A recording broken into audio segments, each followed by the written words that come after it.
Alright, hello and welcome back to Ratchet and Clank. I'm Mark Pork, as the username says.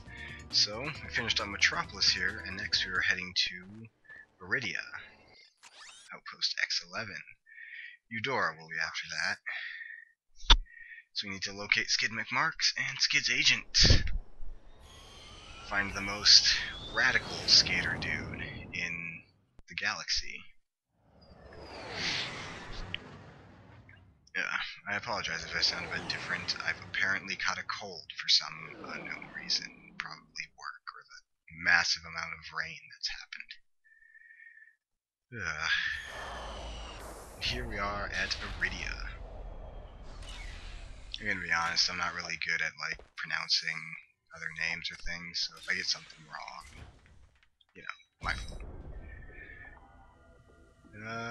Yeah, looks like a swamp. That also looks like a crashed spaceship up there. Can't get to that directly though. Excuse me. Break all the boxes. All of them. Alright, so off that direction is a gigantic building, which I'm sure will go inside. And off this direction is a tie-dye wearing skater dude. Let's talk to him. It's him, Skid McMarks. That man from the infobot. In the flesh, little dude. You guys get a load of that epic space battle I was in? We saw ya, screaming for help. That was like a war cry. My agent and I got ambushed on the way to hoverboard practice. Did he survive the crash, sir? He's okay, but I've had a little trouble getting back to my ship due to my sprained ankle. Oh, come on. If you can take out all the sand sharks, I just might have a spare hoverboard for you. We'd love to help you, Mr. McMarks, but Ratchet and I need to find Captain... One of your boards? I've always wanted a decent hoverboard. Well, alright. You just keep that foot elevated. Alright, destroy the sand sharks. Here's Skid's escape pod. So we head over here and we find out we've got 57 sand sharks. That shouldn't be too bad. Making a dent already. You're gonna want the pyrocity for this. It really helps with crowd control on these little swarm enemies. So as you can see, the sand sharks bury themselves in the sand, and those things make more of them. So burn those too. I mentioned before how enemies that are spawned don't give out bolts, or I think it's actually that the spawner. The bolts from the enemies come from the spawners, and when the spawners run out of bolts and you kill them, they don't give any back. Any at all. Not entirely sure.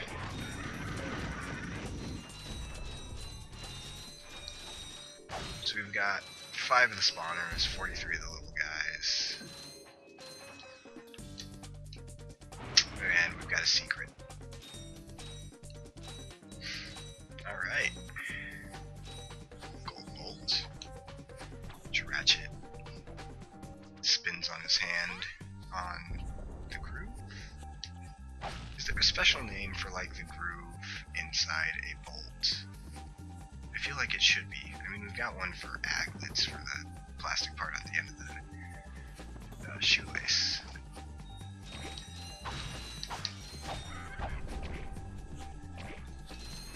So this one seems bad at first since the enemies just pop over the cliff like that.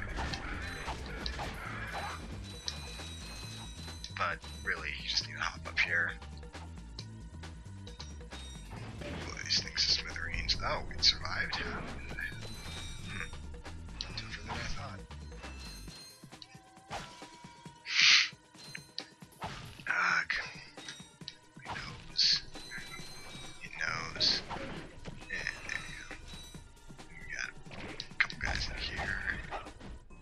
Down to 30. Not too bad. This part really isn't too difficult. Just kill them all, get to the end, and voila, hoverboard. For, I'm sure, hoverboarding minigames.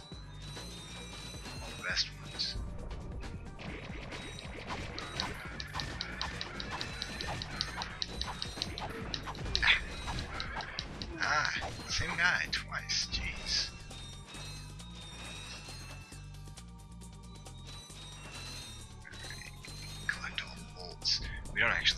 weapon to buy in this level. Which is good, actually, because then we actually get to save up some bullets afterwards.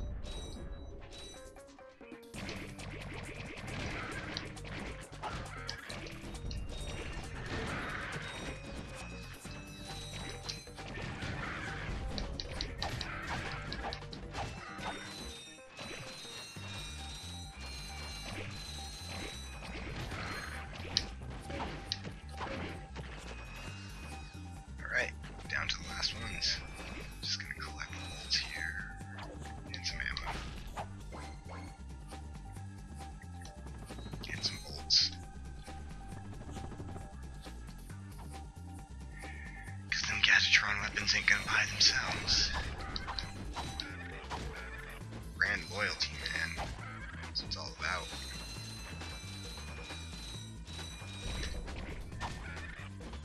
Honestly kind of get like brand loyalty at the same time as I don't. I mean, for certain things it's pretty obvious. Here, man. Catch. A brand new Z3000. You can't even buy these. Well, I got a bail. Catch you dudes at the hoverboard races. You've just acquired a Gadgetron Z3000 hoverboard. Use your new hoverboard at the racetrack in Blackwater City on Planet Robot. I mean, I can get why people would always buy like Oreos and the name brand rather than the off-brand, because those just taste funky. But I could never really get like why people would get. I was going to say cars, but no, I can't kind of get that. But like clothes and stuff, where you'll buy the exact same thing just because it has a label on it. Not my stuff, but me. As you can see, nothing new. I got some great bargains for you today. Unfortunately, we don't want any of them. So,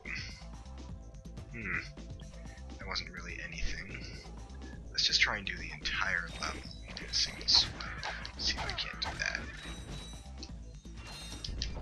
Just kind of blaze through it here.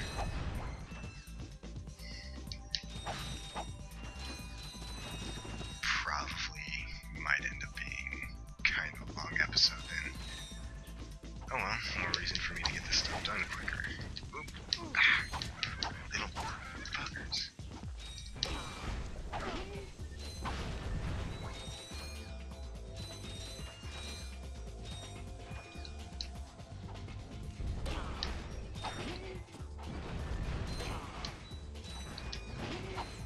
I've said before, but most of your weapons do lock on automatically. So, you can't just kind of face enemy and run like that. I think they take that out of the later games because they have strafe mode enabled. Which you don't get till way late in the game. This one, even then, it's kind of crap. But most of the, well, the weapons that would be like grenades or whatever still have, grenades or bombs, still have their ridicule that will automatically hit certain ones, whoever's nearby. Let's go this way first. Taking our swing shot. But most of the weapons in the later ones are actually guns, or bombs, or unique tools that you may end up using. Eee, swing.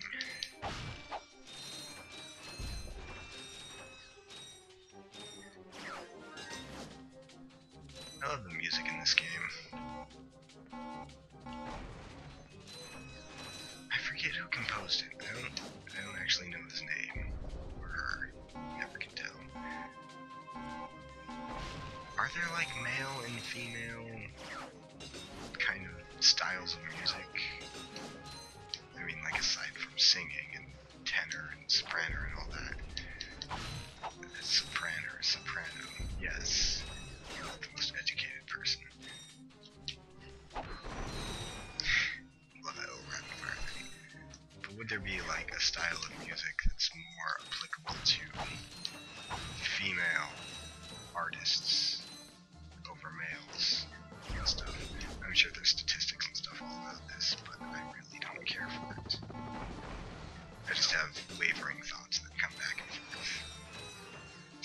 of, I was actually thinking back about Helga. And oh, whoops. Hold on, I'll get back to that in a moment. So there's a skill point you can get here by getting through all of this without touching the ground. Let's see if we can do it.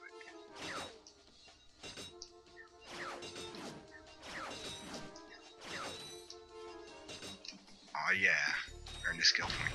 Okay, I was thinking about Helga again, and she's a robot.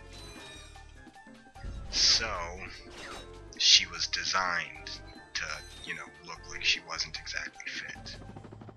Which is kind of weird, especially since he was probably also designed as a fitness expert.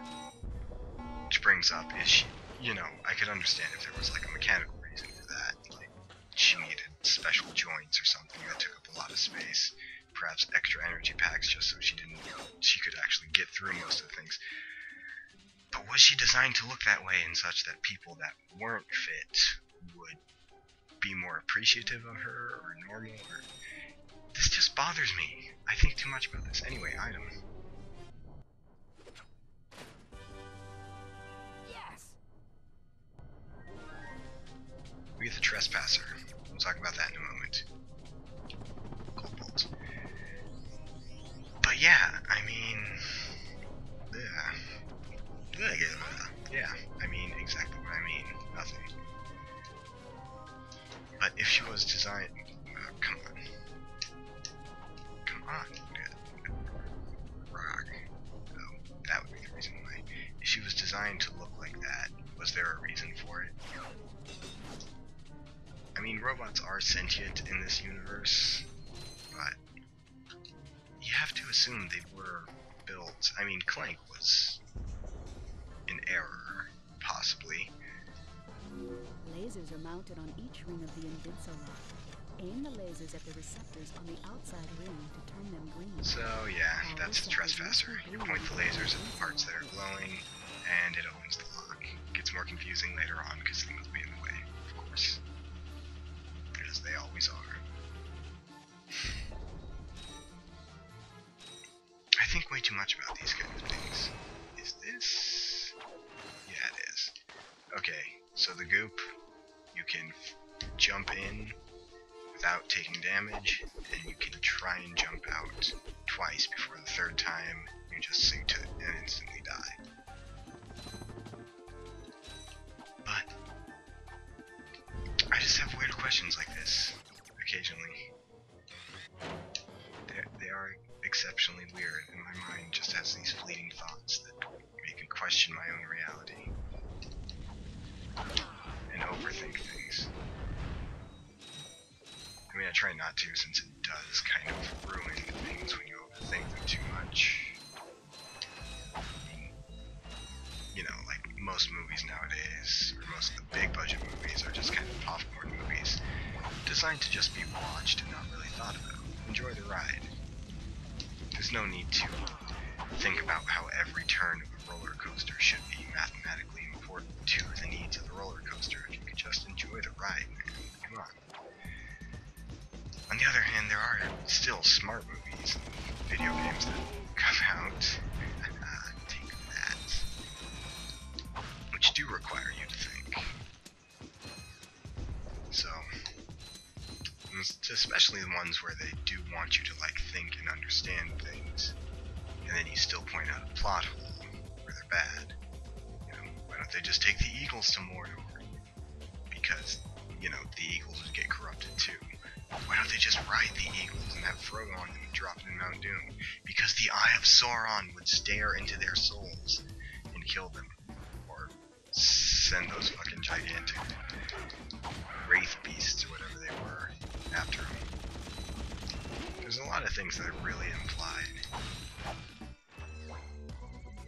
I mean, evil's evil. Plus the ring corrupts people and all that. I'm not even sure Gandalf wouldn't even touch that thing, man. Bilbo was like starting to become one of those Nazguls. I'm sorry, I got Lord of the Rings on the mind. The Hobbit just came out, and the world did not end. That's always good. Psh, freaking bands.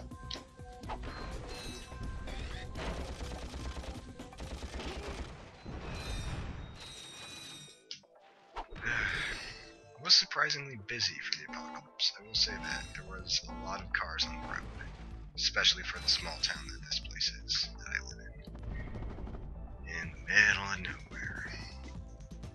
Or at least not really anywhere important.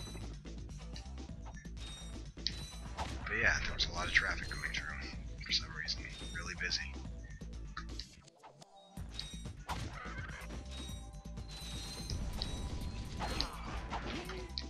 I remember Stuart Copeland did the music for Spyro the Dragon. Stuart Copeland was actually the drummer for the band The Police. They did that song, Roxanne, or however it went. I'm not a good singer. I always thought that was pretty awesome. Because the music in that game is awesome in itself. Get to that in a minute. Jump. Alright, yeah.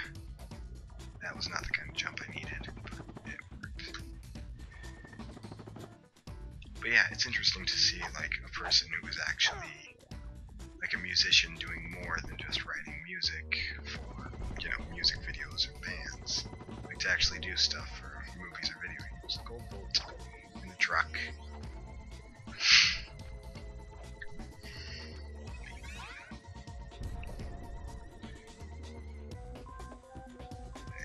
Giant orbital defense cannon. That's apparently what shot skips Skid McMarks' ship down.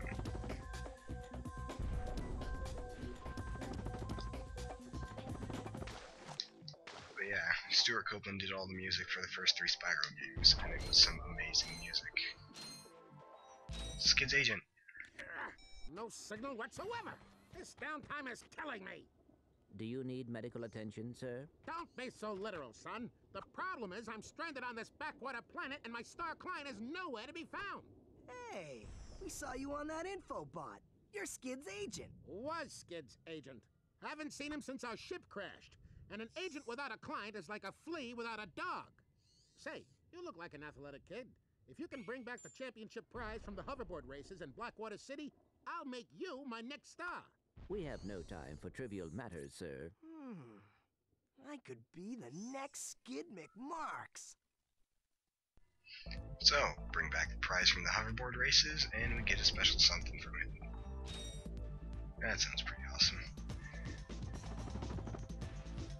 We'd have to actually go to the hoverboard races first, but that's everything for Aridia. Here's our teleport back to start.